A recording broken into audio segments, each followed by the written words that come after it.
Hello friends and welcome to my channel learn wise. और इस वीडियो में हम डिस्कशन करेंगे about the working of the constituent assembly के बारे में।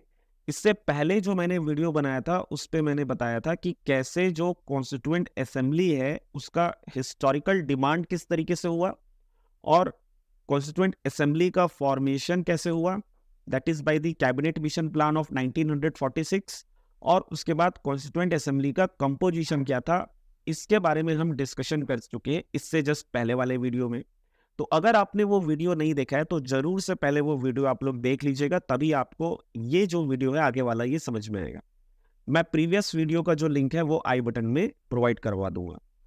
तो working of the constituent assembly में सबसे पहला पॉइंट है कि जो कॉन्स्टिट्यूएंट असेंबली फॉर्म होता है उसके बाद उसकी जो पहली मीटिंग जो होती है ये होती है दिसंबर 9 1946 को। तो जब पहली मीटिंग होती है तो पहली मीटिंग में जो कॉन्स्टिट्यूएंट असेंबली के सबसे ओल्डेस्ट मेंबर होते हैं डॉक्टर सच्चिदानंद सिन्हा, इनको टेम्परेरी प्रेसिडेंट बनाया जाता है कॉन्स्टिट्यूएंट असेंबली का।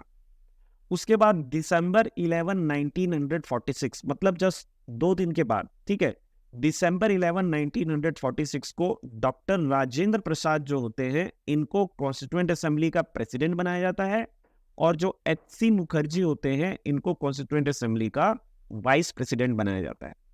इसके अलावा जो सर बी.एन. राव, ये भी बहुत एक इंपॉर्टेंट पर्सन है जिनको कॉन्स्टिट्यूएंट असेंबली का कॉन्स्टिट्यूशनल एडवाइजर बनाया गया था। ओके, चलिए आगे चलते हैं।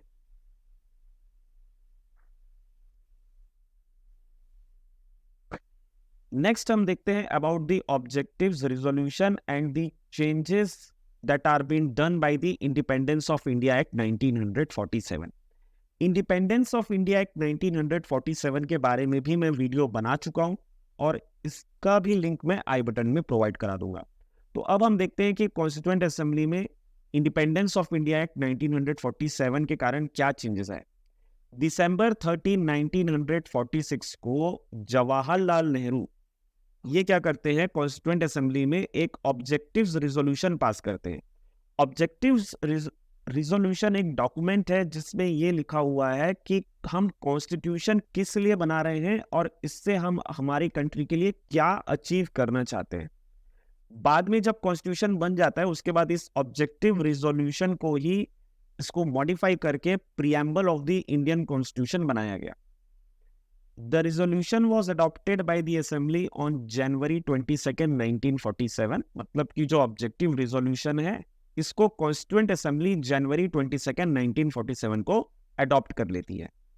अब उसके बाद जो इंडिपेंडेंस ऑफ इंडिया एक्ट 1947 जो है ये कॉन्स्टिट्यूएंट असेंबली को एक fully sovereign and independent body declare करता है और ये बोलता है कि जो कॉन्स्टिट्यूएंट असेंबली है वो अपने अकॉर्डिंग एक सुटेबल कॉन्स्टिट्यूशन इंडिया के लिए फ्रेम कर सकता है।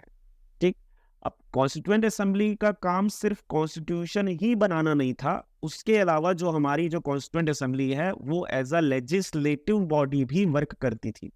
क्योंकि भाई जब कंट्री को इंडिपेंडेंस मिल गया उसके बाद जब तक कॉन्स्टिट्यूशन बन रहा है, कॉन्स्टिट्यूशन जब तक बन रहा है तो उस बीच में कंट्री को चलाने के लिए लेजिस्लेशन भी करना पड़ेगा, लॉज भी बनाना पड़ेगा।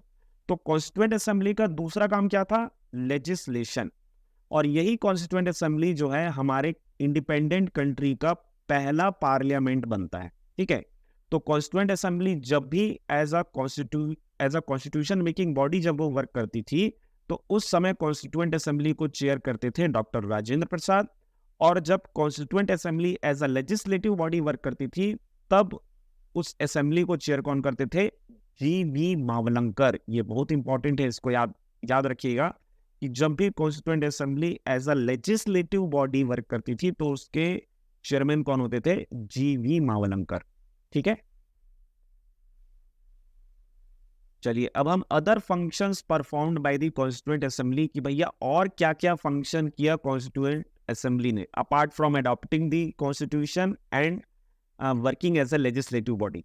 तो इन्होंने एक इंपॉर्टेंट काम ये किया कि इन्होंने इंडिया का membership for the British Commonwealth इसको रेटिफाई किया। कॉमनवेल्थ मतलब कि जहां जहां पे ब्रिटिशर्स का रूल था आफ्टर इंडिपेंडेंस उन्होंने क्या किया, इन सारी कंट्रीज का एक ग्रुप बनाया, इसी को बोलते हैं कॉमनवेल्थ। तो कॉन्स्टिट्यूएंट असेंबली ने जो इंडिया का मेंबरशिप था फॉर द कॉमनवेल्थ, इसको रेटिफाई किया। जुलाई 22 1947 को कॉन्स्टिट्यूएंट असेंबली ने नेशनल फ्लैग को अडॉप्ट किया। ठीक है, नेशनल फ्लैग का अडॉप्शन भी किन्होंने किया है? Bye the constituent assembly on July 22 1947। उसके बाद जनवरी 24 1950 को कॉन्स्टिट्यूएंट असेंबली ने नेशनल एंथम जन गण मन इसको अडॉप्ट किया। उसके अलावा जनवरी 24 1950 को ही नेशनल सॉन्ग का अडॉप्शन किया। वंदे मातरम जो है ये हमारा नेशनल सॉन्ग है, और जन गण मन जो है ये हमारा नेशनल एंथम है। तो इन दोनों का अडॉप्शन कब होता है? जनवरी 24 1950। डेट याद रखिएगा, इंपॉर्टेंट है। अब कॉन्स्टिट्यूएंट असेंबली जो है राजेंद्र प्रसाद, डॉक्टर राजेंद्र प्रसाद जी को हमारे कंट्री का पहला प्रेसिडेंट बनाती है, और पहले प्रेसिडेंट कब बनते? जनवरी 24 1950। तो ये सारे अदर फंक्शंस है। तो अभी हमने फंक्शन देखा कि कॉन्स्टिट्यूएंट असेंबली के क्या क्या फंक्शन थे। पहले हमने देखा कि it act as a constitution making body. दूसरा, it act as a legislative body. It ratified the membership of the Commonwealth. It adopted the national flag, national anthem, national song, and it also elected Rajendra Prasad as the first president of independent India. ठीक है, चलिए, तो इस slide में हम देखेंगे about the major committees of the constituent assembly. Constituent assembly की major committees थी, उन कमिटीज के बारे में हम डिस्कशन करेंगे। तो सबसे पहली जो इंपॉर्टेंट कमिटी थी वो थी यूनियन पावर्स कमिटी, जिसके चेयरमैन थे जवाहरलाल नेहरू, जो ये देखती थी कि यूनियन गवर्नमेंट के पास क्या क्या पावर होंगे और क्या क्या उनके पास अथॉरिटीज होंगी। ठीक है, दूसरी इंपॉर्टेंट कमेटी थी यूनियन कॉन्स्टिट्यूशन कमेटी, जो कि ये डिसाइड करेंगी कि पूरे कंट्री के लिए जो कॉन्स्टिट्यूशन है वो कैसा होगा। यूनियन कॉन्स्टिट्यूशन कमेटी के हेड कौन थे? वो थे Jawaharlal Nehru. Provincial constitution committee, मतलब प्रोविंसेस, स्टेट, राज्य जो थे, इसके क्या पावर्स होंगे, उसके लिए जो कमेटी बनी थी प्रोविंशियल कॉन्स्टिट्यूशन कमेटी, इसके हेड थे सरदार पटेल। और जो ड्राफ्टिंग कमेटी थी, सबसे important committee of the constituent assembly, जिन्होंने कॉन्स्टिट्यूशन लिखा, ठीक है, उस ड्राफ्टिंग कमेटी के हेड कौन थे? डॉक्टर BR अम्बेडकर थे। उसके अलावा इधर आ जाइए तो स्टीयरिंग कमेटी, स्टीयरिंग कमेटी के जो हेड थे वो थे doctor Rajendra Prasad. States committee, states committee मतलब कि जितने स्टेट्स हैं, ठीक है, उनके लिए आपस में जो कॉपरेशन होगा, उसके लिए जो कमेटी बनी थी वो थी स्टेट्स कमेटी, उसके हेड थे Jawaharlal Nehru. Rules of procedure committee, मतलब कि जो रूल्स एंड रेगुलेशन होंगे इन दी पार्लियामेंट और जो प्रोसीजर होंगे, उसकी जो कमेटी बनेगी, उसके हेड कौन थे? डॉक्टर राजेंद्र प्रसाद। तो इसमें union powers committee, union constitution committee और स्टेट्स कमेटी, इन तीन कमेटी के हेड कौन थे? Jawaharlal Nehru. Provincial constitution committee के हेड कौन थे? सरदार पटेल। ड्राफ्टिंग कमेटी के डॉक्टर BR अम्बेडकर थे।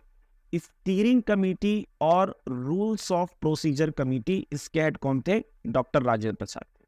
ठीक है, अब इसके बाद एक बचा फंडामेंटल राइट्स सब कमेटी, इसके हेड थे आचार्य JB कृपलानी। तो ये सारी इंपॉर्टेंट मेजर कमिटीज थी कॉन्स्टिट्यूएंट असेंबली की, जो बहुत ज्यादा इंपॉर्टेंट है।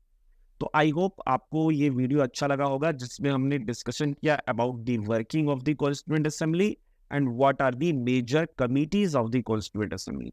ठीक है, ऐसे ही वीडियोस में और भी लाते रहूंगा। अगर आपको ये वीडियो अच्छा लगा तो प्लीज लाइक करिए। और मैं एक पूरा फ्री कोर्स चला रहा हूँ ऑन द इंडियन पॉलिटी, जिसमें मैं पूरा इंडियन पॉलिटी कवर करने वाला हूँ।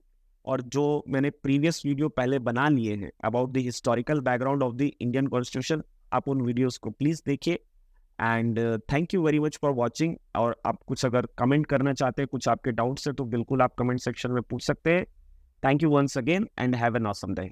Thank you.